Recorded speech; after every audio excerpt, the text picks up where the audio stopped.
Groceries are expensive, so let me share with you a few tips and tricks that are going to help you save a lot of money and your sanity, so you don't get to the supermarket and have price shock. You're going to be in control with what's going on. If we haven't met before, hey, I'm Kelly, I'm the Frugal Fun Mum, and I love teaching people how to save money. I do a lot of markdown shopping, budgeting, all the fun stuff. So give this video a thumbs up and subscribe to the channel, because we are going to be bringing you a lot of videos about tips and tricks of how to save money, because we need to make sure that we are in control of our budget. You work hard for your money, you want it to work well for you. The very first tip that I have for you is have a budget. I know everybody says it, but hear me out. If you only have that much money to spend, then that's all you can buy. You're not going to the supermarket and checking out and going, oh, I spent more than what I thought I was going to. If you have a budget and you know that you can't go over it, then you will be really strict with what goes in your trolley. This is where some people like cash, because if you have your money, you cannot spend any more. If you go over, you have to put something back. Could be embarrassing for you at the checkout. For me, if I go over doing a flyby deal, I don't care. I just say, sorry, I'm over my flyby spend. Can I give you these back? And they're like, yeah, sure. Setting that amount of budget, you will very quickly work out what is a need and what is a want. So the Tim Tams are very quickly going to go back on the shelf compared with the loaf of bread, the milk, whatever, the base essentials that you need compared with the want. If you have a budget and you've gotten all the things that you need for the week, then you can have a look at the want and have a look at the specials and go from there. The second tip is shop your house. Look in your fridge, freezer and pantry. What is in there? What do you already have enough of, or what do you need? Yes, this is where you might be looking at the wants, but just focus on what do you need. Third with that is what's for dinner, what's for lunch, breakfast, snacks, etc. What do you need to be able to get through the week? Tim Tams, as much as they are great, you do not need them. We all want them, but you don't need them to cook dinner. So really focus on the things that you already have and the things that you need to be able to get through a baseline of eating. Keep it simple, keep it basic. Tip number 4, write it down. I actually have a notebook now because I'm keeping everything together, and this has different sections of it. So I have a need list. I have a need of things that we need pretty much every single week, and so then I will double check what's in the house already, so I might not need to buy it. I already have it that I need to use up. There are other things that I track in here that are the half price specials. I have a list of things that I need to look out for that have specials, and again, all based around the need of what we need for basic food. So write stuff down, because without a list, you're going to go in a completely different direction once you hit the supermarket. Tip number 5, because we have our budget, we have our meal plan, we already know what's in the house, and we've worked out our list as to what we're buying, is to know your prices. I actually have a price book. This one's a little bit older now, but in there it has Aldi, it has Coles, it has Woolworths, it has every mortal thing that I've purchased that I need to keep a track of the prices. So then when I write out the shopping list of what I need, I have all the prices that are there. So I know that when I get to the checkout, what is on my paper is what's going to be on screen. There's no price shock happening here. I know my prices inside and out and back to front. Is it an obsession for me? Yep, sure. Some people are obsessed with fashion and looking good and knowing how all those things work. I enjoy knowing about prices of food, because if I can control that within reason, then I'm good to go. I can sit here and rattle off just about anything you want to know that I know what we purchase. A loaf of bread is $2.70, a litre of milk is $1.60, a block of cheese is $9.90. I can sit here and tell you all those things because they are the things I am passionate about. Yep, probably crazy, don't care. I'm in control of my spending. So then when I have my budget, my meal plan, the list that's in the house, I can then create a list and I write down the prices. I do not round up to the next dollar. I want to know exactly how much I'm going to be able to spend because I want to know then if I have any wiggle room or any buffer to get the Tim Tams because I have my budget. I then have the total amount that I'm going to be spending, and then I need to know what's left that I could either save it, I could purchase Tim Tams, I could go and buy extra meat, cheese, bread, whatever. I need to know exactly how much money I have. Tip number 6 is to then look at the catalogs. These should be the last thing that you look at because if you are creating your list of your everyday needs and the basics to get you through, then you can have a look at the specials. If you already had chicken breast fillets on your list, they're on special. Do you have enough budget to be able to get 2 packs? One for now, one for later. Oh, look, Tim Tams are on special. Could you get 1 pack? Could you get another to put away in the cupboard? That's not going to be last until next week. Let's be realistic. The chips that you might already be buying as a snack that you've allocated, are these cheaper than a home brand? Is it worth getting a brand compared with a home brand? These are all the things that you need to be processing in your head. So the catalogs are the last thing that you should be looking at. I did a video about how to shop the catalogs and all little tips and tricks that they use to market to you, so make sure that you check it out.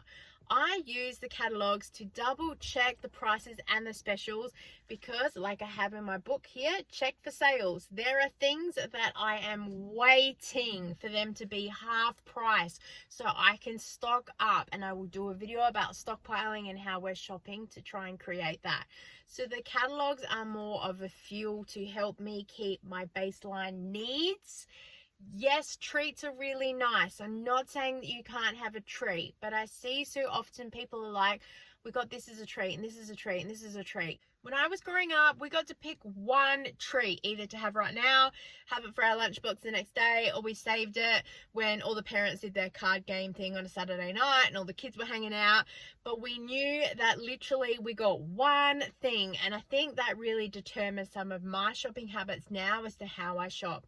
Yes, I have a lot of chips and snacks and other bits and pieces in the house because they're the things that we eat all the time, but also because I have it down to a price point as well. I purchased them on markdowns.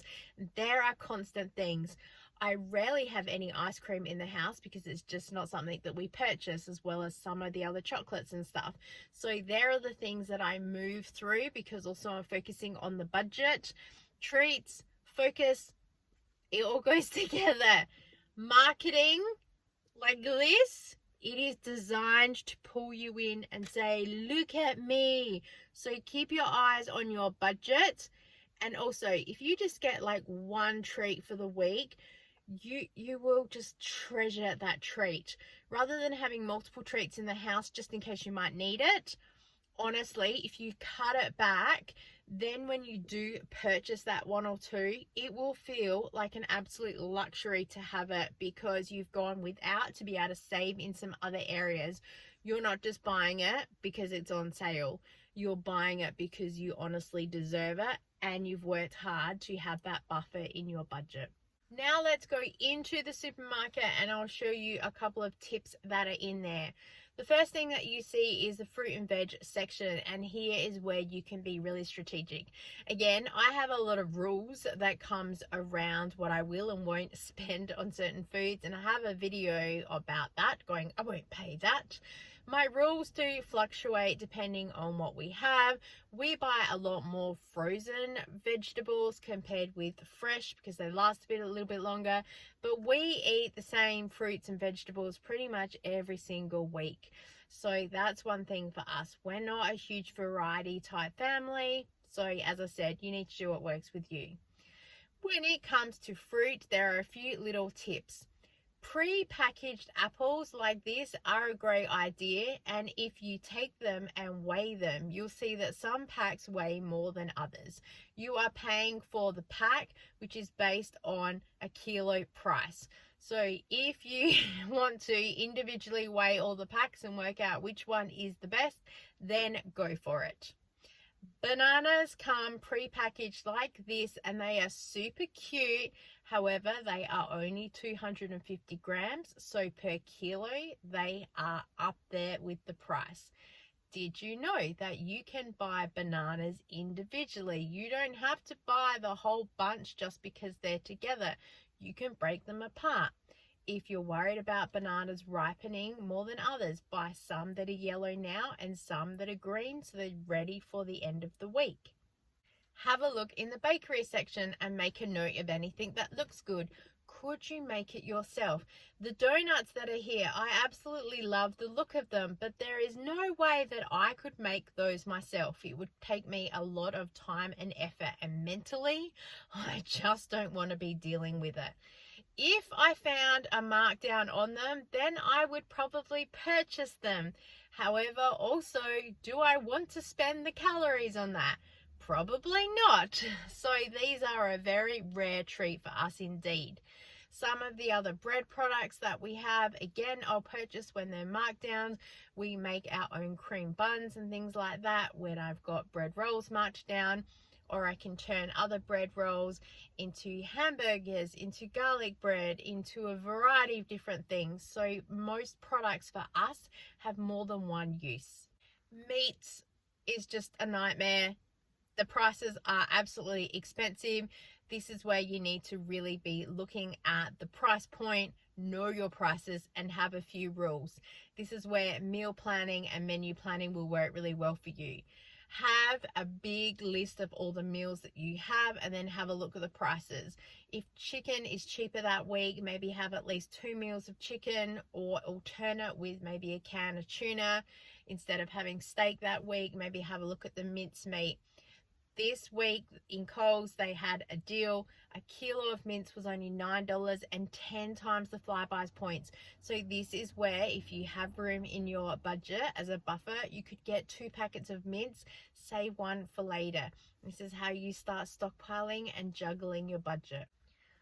Recess snacks. I'm just going to leave it with you to do what you want. I am not here to tell you what you should and shouldn't buy. I would just encourage you to only purchase when something is on special. And this is where maybe look at rotating through some things. Maybe one week you could have the little snack packs. Maybe the next week you could have a muesli bar. Could you make any of these yourself from scratch? Who knows? I've tried making muesli bars myself. They don't work. LCM bars, they don't work. I'm happy to purchase them. So I'm not here judging anyone on what you purchase, because we all know sometimes your sanity, it is totally worth purchasing it and putting it in a lunchbox. But just having a look at maybe rotating through what's on special and purchasing those things. Is there a way that maybe you could do an alternative? I know that one family, they used to do the little snack packs, and now they don't have them anymore, because when the kids get home from school, they're able to have crackers and a cream cheese. They get a lot more bang for their buck, and it's a snack at home because it's a little bit easier, because they can't seem to package that in a lunchbox. But they're just a few ways to sort of think outside the box and to still have that similar snack, but cheaper. When I was growing up, we actually had these little cheese triangle things in our lunchbox with a couple of crackers, because they were easy just to pick up with your hands and take them out into the yard. So some things have evolved since then. It's just looking at ideas and kind of looking at other alternates. I remember there was a TV show on a little while ago about how to do savvy swaps with things. I can't remember what it was called, but they were talking a lot about the yogurt flips that kids have and looking at ways to make them at home. So rather than having kids take them to school, saying this is a home treat only, so they had yogurt at home with mix-ins that they could make. Again, so they had a lot more product for the same or less money, but it was a home treat only. Don't feel that you need to keep up with the Joneses and pack all the treats in a lunchbox because other kids have the same thing. As I said, when I was growing up, it was a sandwich, a packet of chips, and a muesli bar pretty much every single day. We all move on from it. Don't worry about it. Looking at other snacks that go in a lunchbox, anything mini or small is super cute, and the marketing geniuses have it all figured out. So you need to have a look seriously at what the weight of a product is, and again, how can you make an alternative product? Let's have a look at these little pack of mini chocolate chip cookies. They are super cute and they are super little that one can fit in your mouth. But did you know that you can get 500-gram pack of chocolate chip cookies from Coles for $2.50? And they are probably made in the same factory. Yes, they're a little bit bigger, but do you know how much weight you get? So you could put 3 or 4 cookies into the lunchbox or in a little Ziploc bag, and you're going to be getting more bang for your buck. Having a look here at the little wafer biscuits. Again, they're super cute, but look at the home brand wafer biscuits that were here. You could get some. They could have a whole long biscuit, or you could chop them up into little pieces and again put them in a Ziploc bag or straight into the lunchbox. Again, you're going to be getting a lot more weight and bang for your buck. You don't have to purchase stuff just because it's in a packet. Yes, it is convenient, and I am not taking that away from you. But again, just look at your prices and look at what the best price or alternative option is for you. Look at the deli to have a look at the prices, because you will find they will be substantially different compared with packets. So here in Coles, we have chicken breast that is on sale for $9 a kilo in the deli. And on the pack that is in the meat section, it is $11 a kilo. So if the deli is closed and you need chicken, then that's where you could purchase this. However, I would highly encourage you to be able to purchase from the deli, and also then you have control over only getting a smaller amount. The same with the meat that's here. Now in Woolworths, they often have little tags on top of it that says you can get an extra discount off the price that's there. If I had a look at some of the pre-packaged meats that were here, and then I have a look at what the weight is and the price per kilo, because that is huge on the tags, and then compare it with the price of what's in the deli, there is a vast difference. Now, I know that some people get bonus points in Woolworths and Coles for purchasing certain things, so you would need to look at what the points reward cost is, and I've done a video about that, breaking down all the points values. So if you got 50 points back on a certain product, then have a look at how much that actually is in cents. Is it cheaper to save your money to purchase said thing from the deli and save $2 or $3, or is it better for you to purchase that pack and get, say, $1 back on Flybuys points? Only you can determine what's best for you. Many things that are small and pre-packaged, again, are super cute and convenient and easy, and they are definitely cheaper than purchasing out. However, with a little bit of time and thinking, could you make something similar yourself? So these are little cans of tuna that are tomato and basil for the weight and the price that they are. I had a look, and to get the bigger can of tuna that's here, and then you could have a look in the tomato section and get a sauce base here that is tomato and basil. Could you mix the two together? So again, just thinking outside of the square a little bit, and it's not quite making it all entirely from scratch, but it's using ingredients that you can get there to save a little bit of money. Yes, it's a little bit of time, but I'd rather invest the time that way to save money down the track. Home brand versus brand name. As I said before, they are often made in the same factory, so there's not much difference. It might be that they were just the start of the run or the end of the run, or they have a few different ingredients with them and they are a little bit cheaper. This is where some of the half price specials are really good if you're especially loyal to a brand. So where I have my check for sales, some things like tomato sauce, when the brand name goes half price, it is cheaper than home brand. So that's when I will stock up. So this is also where knowing your prices and also tracking sales cycles will help you as well. The last tip when you're in store is to always look at the tags that are on the shelf and have a look at the unit price. This will determine if something is cheaper or not, because those sale tags, they look so good, but are they actually cheaper? Here is a hand towel that I saw that was on sale and it looked so good, and I thought, oh, it must be good, there's hardly any here.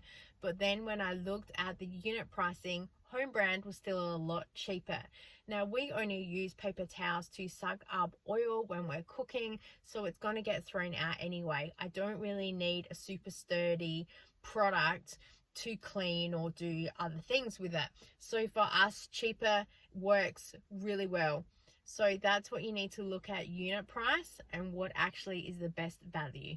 So now when you get to the checkout, you're not going to have the price shock and go, ooh, we spent more than what we could, and start having a look through the trolley and working out what you probably should get rid of. You will be in total control of what's going on. Check out the videos that I have linked with tips and tricks, because they do repeat over and over again. And also, I know I've given you a lot of information in this video. Maybe look at 1 or 2 tricks and implement them, and then the next time you could put in 1 or 2 more. I have a whole lot of other videos too about frugal living, and coming up I will talk to you more about stockpiling and how we shop and how it compares with how other people shop. So subscribe, because you'll want to stay tuned for that. Thank you so much for watching. I so appreciate you, and I look forward to seeing you next time. Bye!